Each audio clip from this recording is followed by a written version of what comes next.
આપણે ગયા લેક્ચરમાં જૈવિક વર્ગીકરણ જે છે એની જે પ્રસ્તાવના હતી એના વિશે માહિતી મેળવી હતી. આપણે વાત કરી કે વિટેકરે કુલ 5 સૃષ્ટિનું વર્ગીકરણ આપ્યું હતું, જે પૈકી હવે દરેક સૃષ્ટિને આપણે ક્રમશઃ વિગતવાર અભ્યાસ કરીશું. એમાં પહેલી સૃષ્ટિ જે હતી જે છે મોનેરા, એના વિશે માહિતી આપણે મેળવીશું. એ લખીશું આપણે સૃષ્ટિ મોનેરા. બરાબર. હવે તમને વાત મેં કરી છે કે ભાઈ મોનેરા સૃષ્ટિ જે છે એમાં તમામ પ્રકારના બેક્ટેરિયાનો સમાવેશ થાય છે. ટૂંકમાં વૂઝ જે છે એ મોનેરા સૃષ્ટિને 2 ભાગોમાં વિભાજિત કરી છે. જેમ કે વાત કરવામાં આવે તો એના 2 ભાગો વિચારી શકાય. બરાબર. એક લઈશું આપણે આર્કી બેક્ટેરિયા,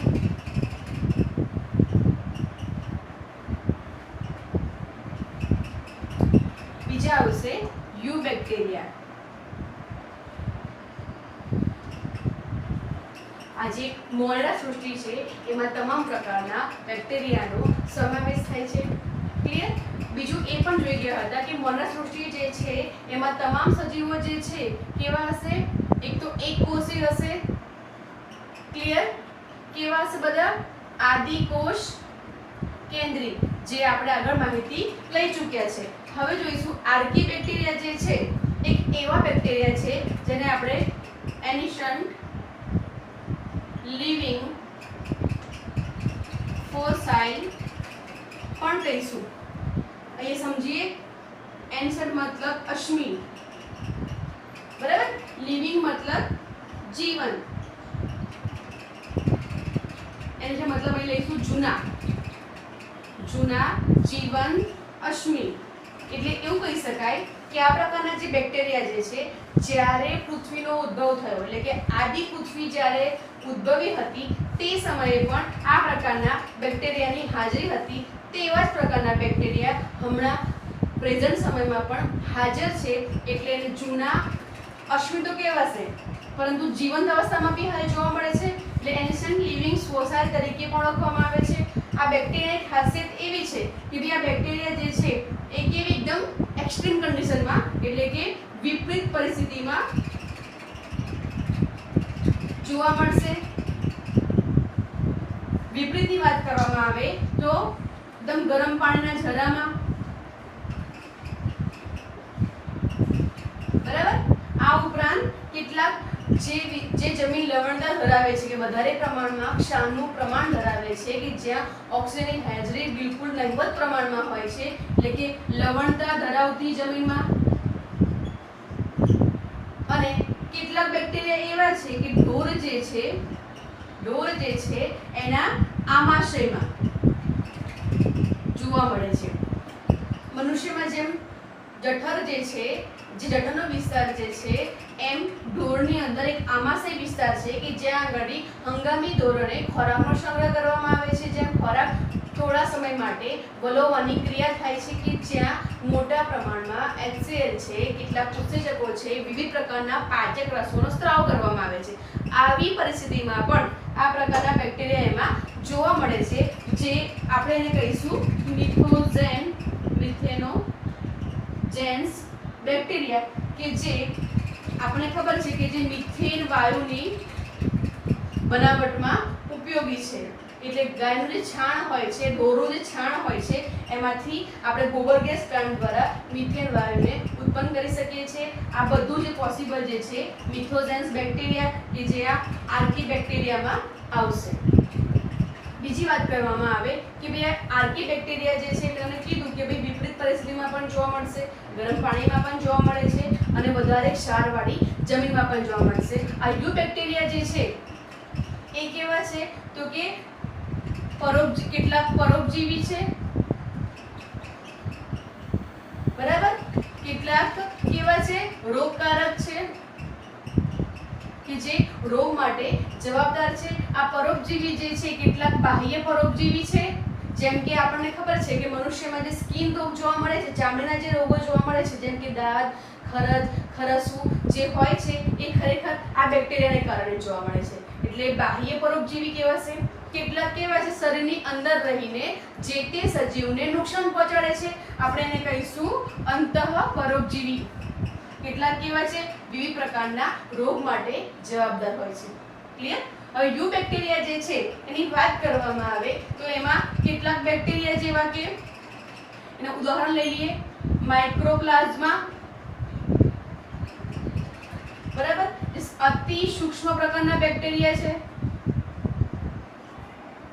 ઓકે, પછી બીજું આવશે સાયનોબેક્ટેરિયા,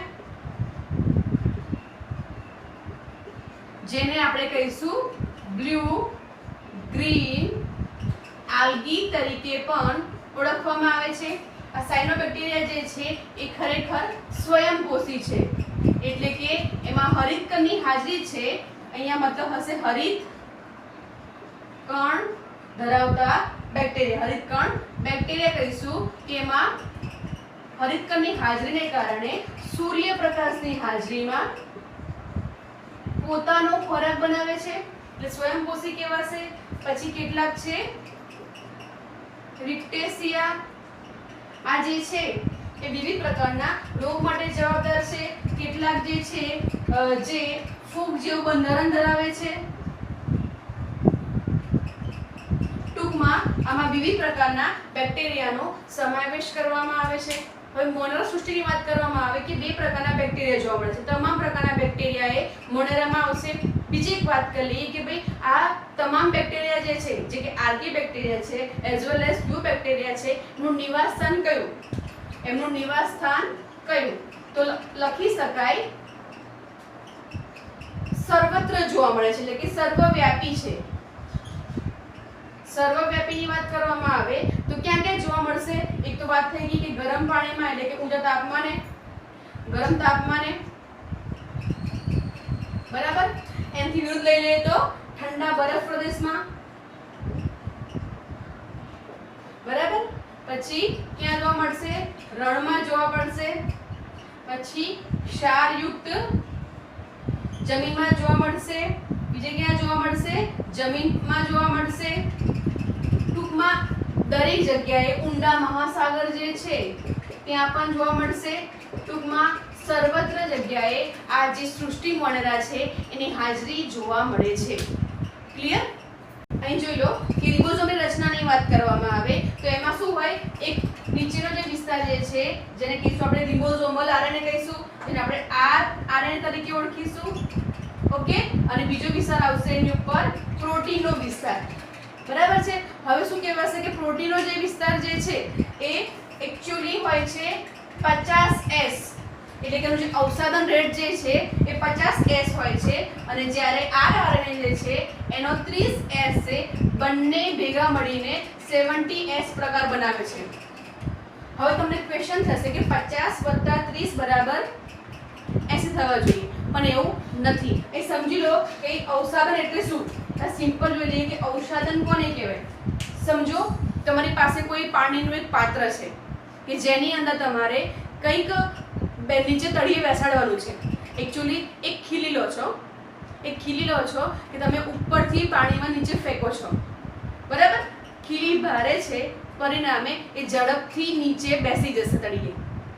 ઓકે, એટલે કે જે અવસાદન પામે છે, જેના વજનને આધારે જે નીચે બેસી રહે છે એને આપણે કહીશું અહીંયા સેડિમેન્ટેશન, એટલે એના યુનિટ આપે છે S, એટલે કે સ્વેડબર્ગને આધારે. હવે એવું સમજો કે ભાઈ ખીલી છે બેસી ગઈ છે. હવે એવું વિચારો ખીલીની સાથે કંઈક હલકી વસ્તુને બાંધવામાં આવી છે.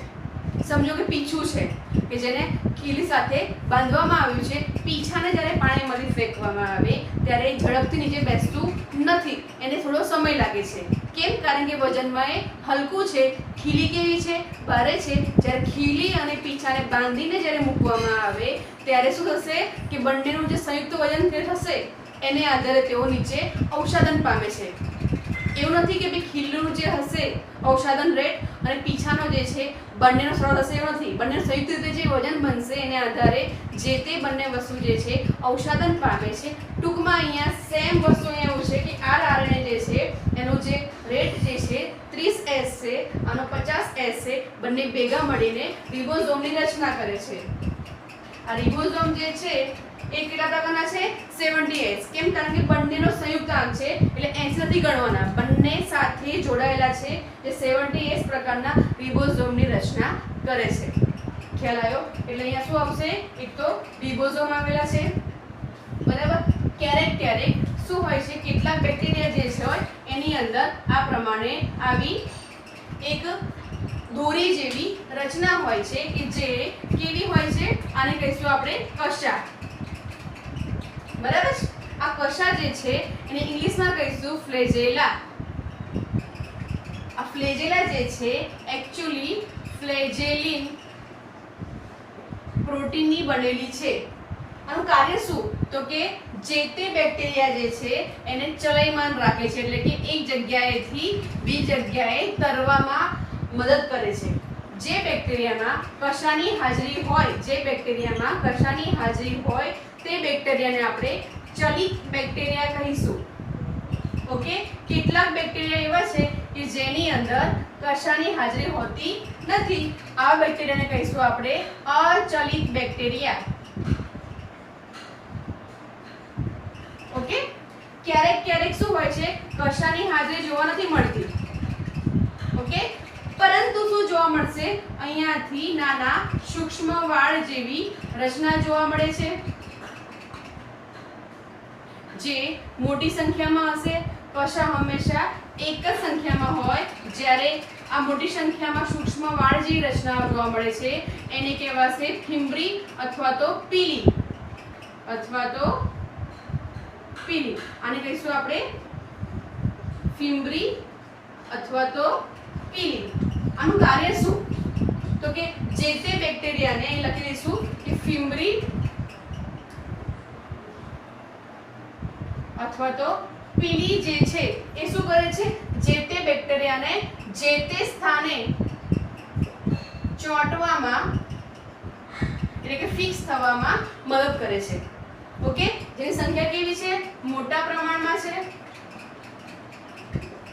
હવે ફિમ્બ્રીનું કાર્ય ક્યારે ઉપયોગમાં આવે? તો કે જ્યારે બેક્ટેરિયામાં જોવા મળશે લિંગી પ્રજનન. અહીંયા જોઈ લઈએ આપણે કે બેક્ટેરિયા જે છે, બે બેક્ટેરિયા છે. આ બે બેક્ટેરિયા છે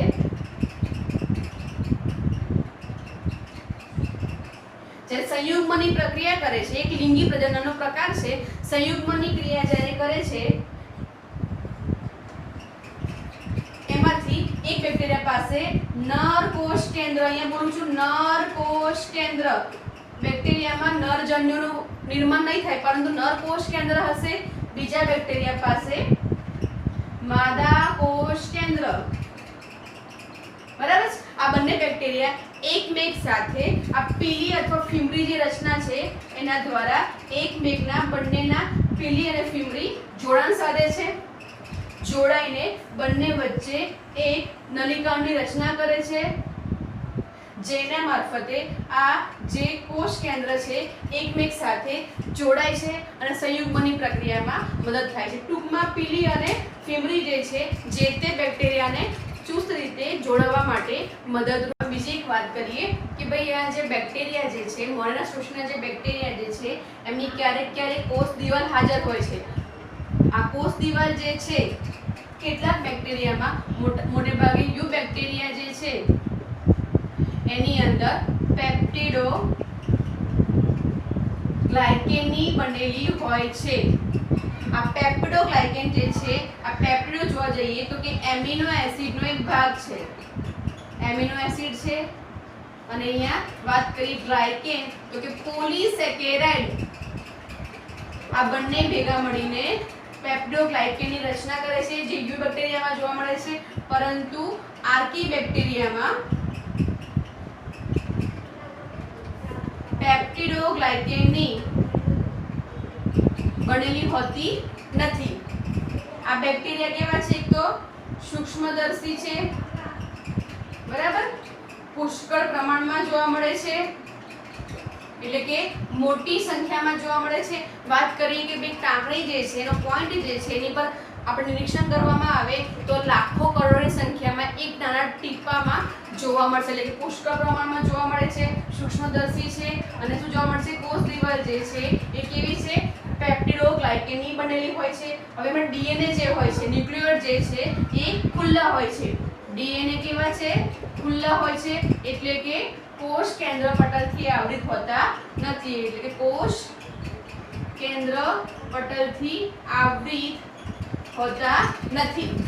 હવે બેક્ટેરિયાની વાત કરવામાં આવે તો કે આકારને આધારે, અમે લખું છું આકારને આધારે એના પ્રકારો, આકારને આધારે કુલ એના 4 પ્રકારો પડે.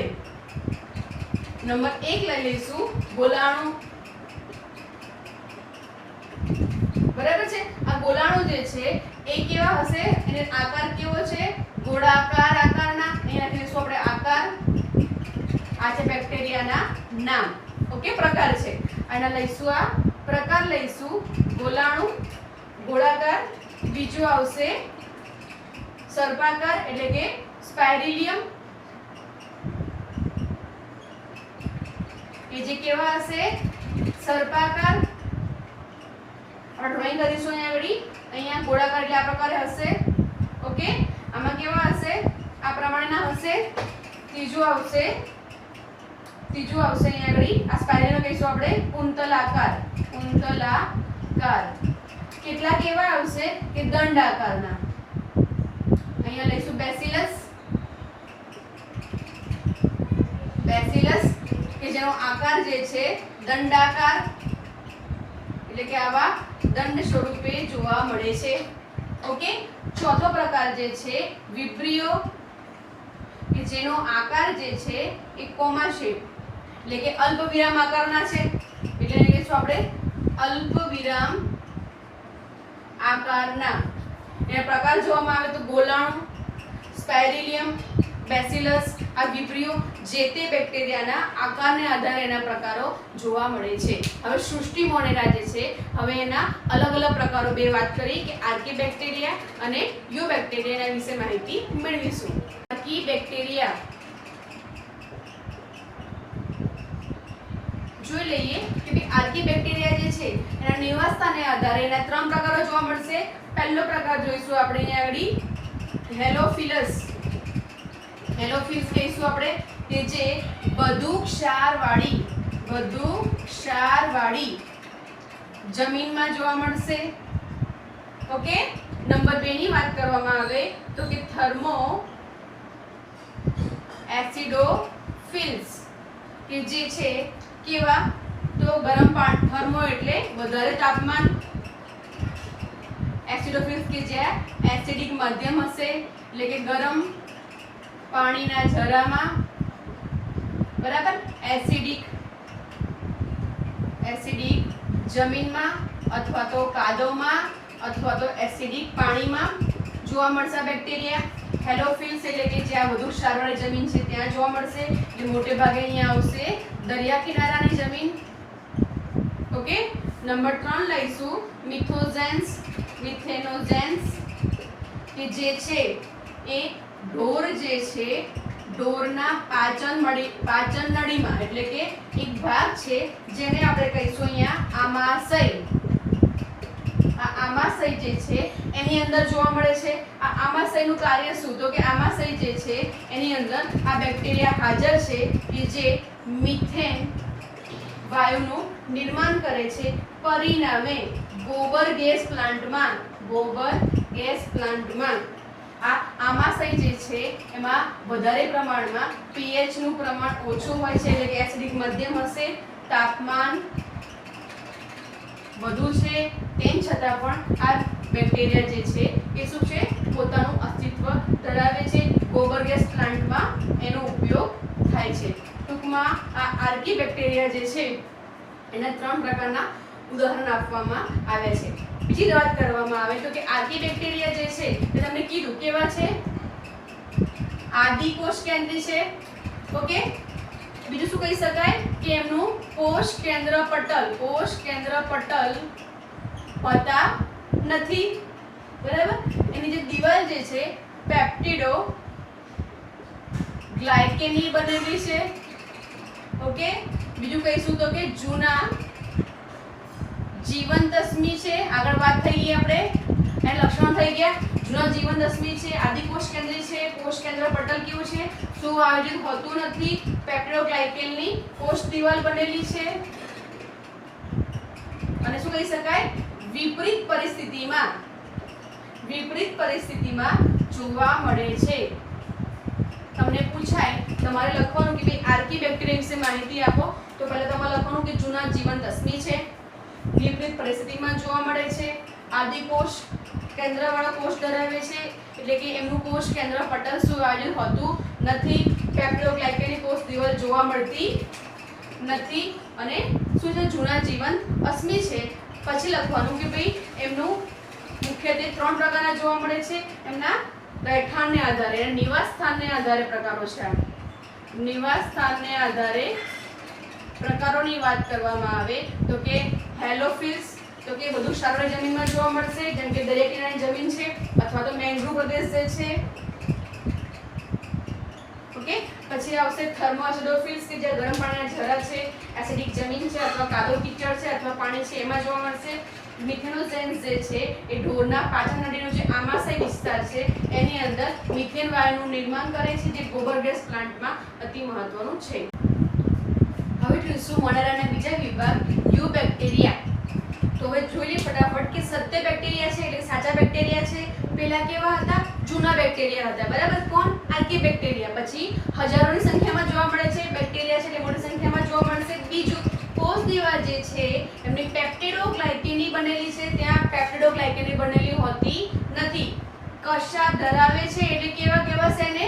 ચલિત બેક્ટેરિયા કહીશું. ત્યાં કશા હોય અથવા તો ન પણ હોઈ શકે. એના 2 પ્રકાર છે. પોષણને આધારે આ બેક્ટેરિયાને 2 ભાગોમાં વિભાજિત કરી શકાશે. સાયનોબેક્ટેરિયા જે છે એ ખરેખર જે છે એ સ્વયંપોષી છે, બરાબર. અને જે પરપોષી બેક્ટેરિયામાં વાત કરવામાં આવે તો તેઓ કેવા છે? પોતાનો ખોરાક પોતાની જાતે બનાવતા નથી, એટલે પરપોષી છે. અથવા તો વિષમપોષી કહીશું આપણે અહીંયા.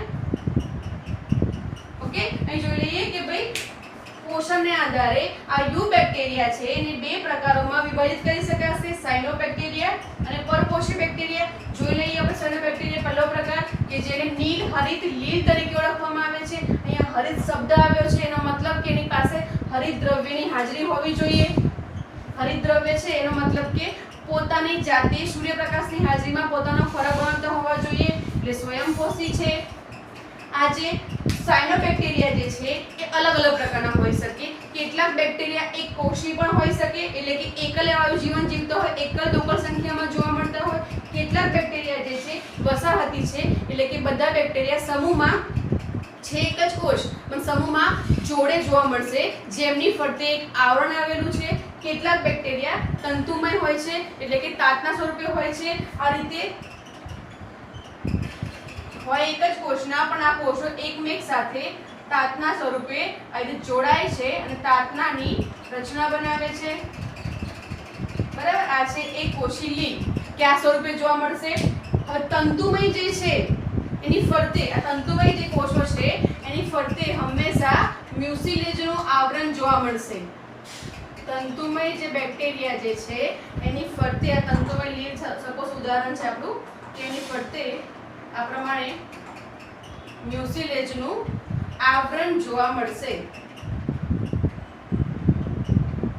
કે જે આ દરેકે દરેક આ એક ઇન્ડિવિડ્યુઅલ કોષ જે છે એને એકબીજા સાથે જોડાઈને રાખે છે, બરાબર. આ થઈ ગયું મ્યુસિલેજનું.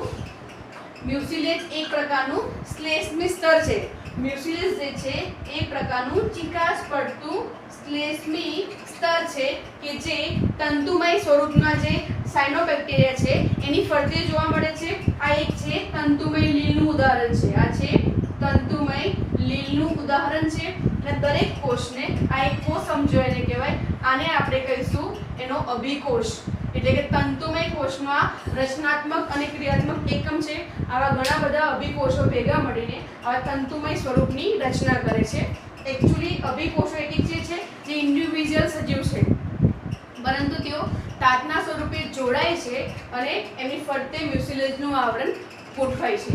ત્યારે વસાહતી જીવન જે છે, જેમ કે કોઈ સ્વરૂપ છે, આ એક કોષ છે, એની ફરતે આ પ્રમાણે તેઓ સમૂહમાં જાડામાં જોવા મળશે, આ પ્રમાણે, બરાબર. આ ઇન્ડિવિડ્યુઅલ બેક્ટેરિયા છે, એની ફરતે આ પ્રમાણે જે આવરણ હશે એને આપણે કહીશું જિલેટિનનું લેયર, એટલે કે જિલેટિનનું સ્તર. જિલેટીનનું સ્તર જોવા મળશે. મેં લખ્યું છે અહીંયા આગળ કે તંતુમય જે છે જેની ફરતે મ્યુસિલેજનું આવરણ જોવા મળે છે, વસાહતીની ફરતે જિલેટીનનું સ્તર જોવા મળે છે. આ બેક્ટેરિયા ક્યાં ક્યાં જોવા મળશે? તો કે જલજ છે, એટલે કે પાણીના સ્તરમાં જ જોવા મળશે. ખારું પાણી પણ હોઈ શકે અથવા તો મીઠું પાણી પણ હોઈ શકે. ક્યારેક ક્યારેક પ્રદૂષિત પાણી જે છે એમાં જથ્થામાં જોવા મળે છે. જ્યાં પ્રદૂષિત પાણી હોય છે ત્યાં જથ્થામાં જોવા મળે છે. ફરી જોઈ લઈએ સાયનોબેક્ટેરિયા જે છે જેને આપણે નિર્હરિત લીલ તરીકે પણ ઓળખીશું. સ્વયંપોષી છે. કેમ? કારણ કે હરિતકણની હાજરી છે, હરિતદ્રવ્ય ધરાવે છે, એકકોષી હોઈ શકે, વસાહતી હોઈ શકે અથવા તો તંતુમય હોઈ શકે. જો તંતુમય હશે તેની ફરતે મ્યુસિલેજનું આવરણ આવેલું હશે અને જો વસાહતી હશે એની ફરતે જિલેટીનનું આવરણ જોવા મળે છે. તેઓ ખારા પાણીમાં જોવા મળશે, મીઠા પાણીમાં જોવા મળશે, પ્રદૂષિત પાણીમાં જોવા મળશે. તેઓ જથ્થા સ્વરૂપે હશે. હવે આ બેક્ટેરિયા જે છે મેં તમને કીધું કે ભાઈ આ બેક્ટેરિયા જે છે નાઇટ્રોજનનું સ્થાપન કરે છે. આ સાયનોબેક્ટેરિયા જે છે શું કરશે? સ્વયંપોષી છે. હવે નાઇટ્રોજનનું સ્થાપન કરે છે એનો મતલબ કે આ બેક્ટેરિયામાંથી એમાં કેટલાક બેક્ટેરિયા એવા છે કે જે રસાયણ સંશ્લેષી છે. આ બેક્ટેરિયા જે છે રસાયણ સંશ્લેષી છે. જે વાતાવરણમાંથી મેં કીધું હતું કે નાઇટ્રેટ, નાઇટ્રાઇટ, એમોનિયમ અથવા એમોનિયા વગેરેને શોષી લે છે. વાતાવરણમાંથી શોષી લે છે અને શું કરશે? તો કે એનું ઓક્સિડેશન કરે છે. એનું ઓક્સિડેશન કરે છે અને શું કરે છે? નાઇટ્રોજન વાયુને હવામાં મુક્ત કરે છે. ઓકે, વાતાવરણમાં શું કરશે? નાઇટ્રોજનને મુક્ત કરે છે. આ જે નાઇટ્રોજન ચક્ર છે, ફોસ્ફરસ ચક્ર છે, ઓક્સિજન ચક્ર છે એમાં અતિ મહત્વનો ભાગ ભજવે છે. ફરીથી કે આ બેક્ટેરિયા જે છે એ વાતાવરણમાંથી નાઇટ્રેટ અથવા તો નાઇટ્રેટ, એમોનિયમ વગેરેને શોષી લે છે, એનું ઓક્સિડેશન કરે છે અને વાતાવરણમાં N2 ને મુક્ત કરે છે, જે નાઇટ્રોજન ચક્રમાં અતિ મહત્વનો ભાગ ભજવે છે. એના ઉદાહરણ જોઈ લઈએ. ઉદાહરણ અહીંયા લઈએ તો નોસ્ટોક અને આવશે એના વિના. આ બે બેક્ટેરિયા જે છે જે રસાયણ સંશ્લેષી છે કે જે વાતાવરણમાંથી આ પ્રકારના દ્રવ્યોને શોષી લે છે, એટલે કે રસાયણને શોષે છે અને વાતાવરણમાં N2 ને મુક્ત. હવે જોઈશું યુ બેક્ટેરિયાના બીજા પ્રકાર કે પરપોષી બેક્ટેરિયા, એટલે કે પોતાના પોષણ માટે બીજા પર આધારિત હશે. જોઈએ અહીંયા કે વિપુલ પ્રમાણમાં જોવા મળે છે. સ્વાભાવિક છે, બેક્ટેરિયા છે એટલે મોટા પ્રમાણમાં જોવા મળશે.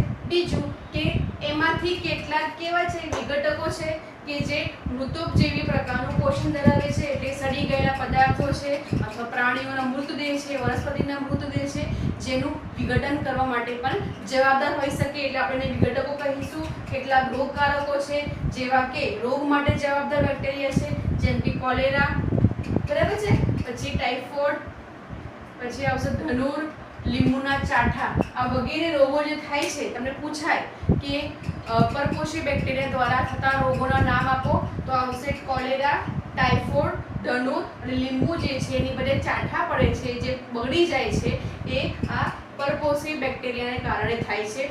આ જે રોગકારકો છે મોટે ભાગે પ્રાણીઓમાં જ રોગ પેદા કરશે અથવા તો પાકમાં કરશે અથવા તો મનુષ્યમાં વિવિધ પ્રકારના રોગ માટે જવાબદાર છે. ફરીથી કે પરપોષી બેક્ટેરિયા જે છે કેટલાક વિઘટકો છે કે જે મૃત સડી ગયેલા પદાર્થો, મૃતદેહનું વિઘટન કરે છે. કેટલાક રોગકારકો છે કે જે કોલેરા, ટાઇફોઇડ, ધનુર અને લીંબુના ચાઠા જેવા રોગો માટે જવાબદાર છે. કેટલાક બેક્ટેરિયા એવા છે કે મનુષ્યની ક્રિયાવિધિ પર અસર કરનારા હોય છે, એટલે કે મનુષ્યના દેહમાં પહેલેથી હાજર હોય છે કે જે તેની પોઝિટિવલી ઇફેક્ટ આપે છે, એટલે કે સારા ગણાય છે. જેમ કે વાત કરીએ આપણે ઇકોલાઈ બેક્ટેરિયા જે છે મનુષ્યના પાચન માર્ગમાં જે જોવા મળે છે, જે પાચનની ક્રિયામાં અતિ મહત્વના છે, એટલે કે મનુષ્યની ક્રિયાવિધિ પર અસર કરનારા હોય છે. કેટલાક બેક્ટેરિયા એવા છે ઉપયોગી છે જેને આપણે કહીશું ફાયદાકારક. એની વાત કરવામાં આવે તો કે કેટલાક બેક્ટેરિયાની મદદથી દૂધમાંથી દહીં બનવાની પ્રક્રિયા, જેમ કે લેક્ટોબેસિલસ જે બેક્ટેરિયા જે છે દૂધમાંથી દહીં બનવાની ક્રિયામાં અતિ મહત્વના છે. આ ઉપરાંત કેટલાક પ્રતિજૈવિક દ્રવ્યો એટલે કે એન્ટીજનની જે તમારે રસીકરણ જે થાય છે, જે રસી બને છે એને કહેવાશે પ્રતિજૈવિક દ્રવ્યોની બનાવટમાં કેટલાક બેક્ટેરિયાનો ઉપયોગ થાય છે. તમારાના વિશે વિગતવાર જે ફાયદાઓ જે છે, સૂક્ષ્મજીવો જે છે એને ભવિષ્યમાં આપણે ચેપ્ટર નંબર 11 છે એમાં વધારે વિગતથી એનો અભ્યાસ કરીશું. ફરીથી દૂધમાં દહીં બનાવવા માટે ઉપયોગી છે. પછી પ્રતિજૈવિક દ્રવ્યો એટલે કે રસીની બનાવટમાં ઉપયોગી છે.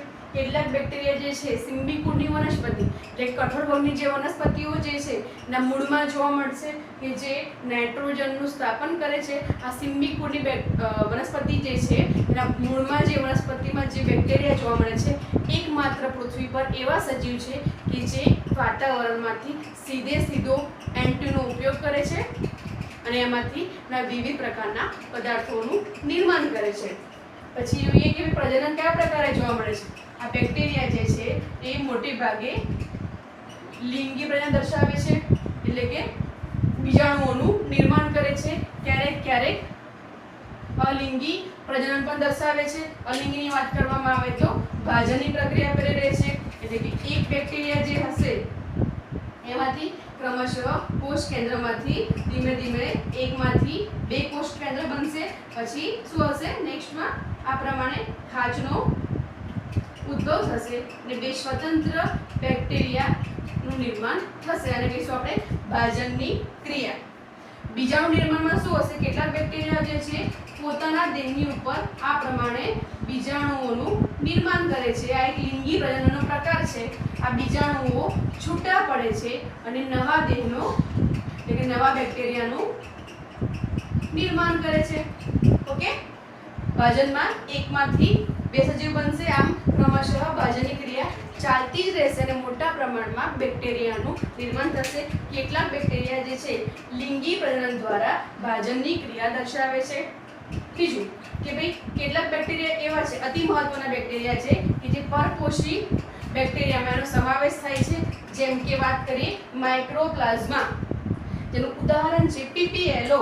અહીંયા લખી શકાય P for pluro, P for pneumonia, L for like, O for organism, O for organism, pluro, pneumonia, like, organism જે માઇક્રોપ્લાઝ્મા છે જે ન્યુમોનિયાના જે બેક્ટેરિયા જે છે એને મળતા આવે છે. લાઈક લખ્યું છે કે મળતા આવે છે જે અતિ સૂક્ષ્મ છે. આ બેક્ટેરિયાની ખાસિયત એવી છે કે જે ઓક્સિજન વગર પણ સહેલાઈથી જીવન જીવી શકે છે. તેમને કોષ દિવાલ હોતી નથી. આ જે બેક્ટેરિયા જે છે એ પ્રાણી અને વનસ્પતિમાં રોગકારક તરીકે જોવા મળે છે એટલે કે પ્રાણીઓમાં અને વનસ્પતિઓમાં કેટલાક રોગ માટે જવાબદાર છે. ઉદાહરણ લઈ લઈએ. પહેલું છે સ્પાઇરોકીટ. આ સ્પાઇરોકીટ જે છે જે ગ્રામ નેગેટિવ બેક્ટેરિયા. હવે ગ્રામ નેગેટિવ પોઝિટિવ સમજાય તમે લોકોને કે ગ્રામ નેગેટિવ બેક્ટેરિયા એને કહેવાય કે આ બેક્ટેરિયાને અમુક પ્રકારના અભિરંજનો આવે છે જેના દ્વારા એને અભિરંજિત કરવામાં આવે તેને આધારે કંઈક પ્રતિક્રિયા દર્શાવે છે. તેને આધારે આપણે ગ્રામ નેગેટિવ ગ્રામ પોઝિટિવ એમ બે ભાગમાં એને વિભાજિત કરી શકીશું. જે આપણા સ્પાઇરોકીટ જે છે એ ગ્રામ નેગેટિવ બેક્ટેરિયા છે. બરાબર છે. એમાં ઉદાહરણ છે જે રોગ માટે જવાબદાર છે લાઇમે અને સિફિલસ. લાઇમે અને સિફિલસ. સિફિલસ એટલે ખરજવું. સિફિલસ એટલે ખરજવું જે કહે છે એટલે કે લાઇમે અને સિફિલિસ રોગ માટે જવાબદાર છે. બીજું છે ફર્મિક્યુટ. એક આવ્યું સ્પાઇરોકીટ, બીજું છે ફર્મિક્યુટ જે છે જે ગ્રામ પોઝિટિવ બેક્ટેરિયા છે. બરાબર. તે માનવના મોટા આંતરડામાં પહેલેથી જ હાજર હોય છે કે જે માનવમાં અમુક પ્રકારની પ્રતિક્રિયા માટે જવાબદાર હોય છે. ટૂંકમાં અહીંયા આપણે મોનેરા સૃષ્ટિ જે છે એના તમામ સભ્યો વિશે વિગતવાર માહિતી મેળવી કે ભાઈ મોનેરા જે સમુદાય જે છે સૃષ્ટિ જે છે એની અંદર તો કે શું આવશે આદિકોષ કેન્દ્રીય કોષ ધરાવતા એક કોષ સજીવો આવશે. મુખ્યત્વે બેક્ટેરિયા આવશે. બેક્ટેરિયાના બે પ્રકારના જોવા મળે છે આર્કી બેક્ટેરિયા, યુ બેક્ટેરિયા. આર્કી બેક્ટેરિયા વિપરીત પરિસ્થિતિમાં જોવા મળશે. યુ બેક્ટેરિયામાં બે પ્રકાર જોવા મળે છે સાયનોબેક્ટેરિયા, પરપોષી બેક્ટેરિયા. એના વિશે આપણે વિગતવાર માહિતી લઈ ચૂક્યા છે. હવે નેક્સ્ટ લેક્ચરની અંદર આપણે હવે ફૂગ સૃષ્ટિ વિશે વિગતવાર માહિતી